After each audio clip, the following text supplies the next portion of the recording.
PostListening Activities, adapted from J.J. Wilson's textbook, How to Teach Listening by Peggy Marcy, professor at Cal State San Bernardino. This is the third video in a three-part series about listening activities. The first video looked at some issues connected to pre-listening. The second video explored while listening activities, and this video will examine post-listening activities. The reality is that most textbooks do not spend much time on post-listening activities, so neither do teachers. For most teachers, post-listening means checking the answers. That is one reasonable post-activity, but certainly not the only one. Knowing that a student got the correct answer does not help you understand how they got that answer. The younger generation has often been accused of not being good at reflection. They tend to want to move forward at full speed instead of slow down and consider lessons to be learned. But that type of reflection is exactly what post-listening should be. Help learners reflect on how to get the correct answer and not just on what the correct answer is. Almost all pre-listening activities except pre-teaching vocabulary are top-down. They look at the larger framework of the listening. Post-listening can also do that, but it can also spend time on the bottom-up. For example, when you ask students where they had difficulty, they and you should try to diagnose the problem.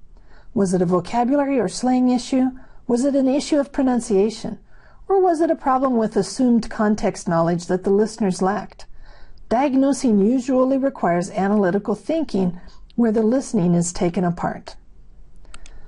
Another way of deconstructing the text and doing bottom-up processing is by choosing a particular grammar item such as past perfect and picking out all the instances of that in the passage.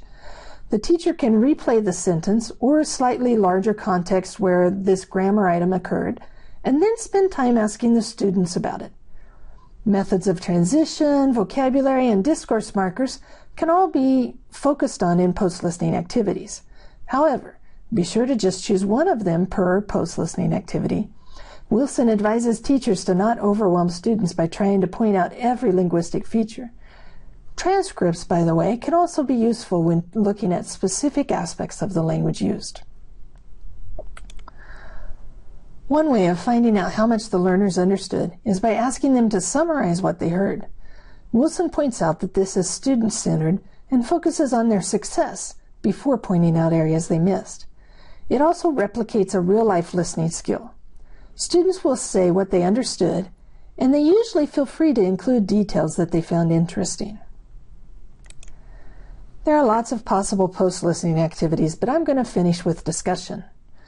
When the listening intersects with the listeners' lives, discussions are fun for the learners.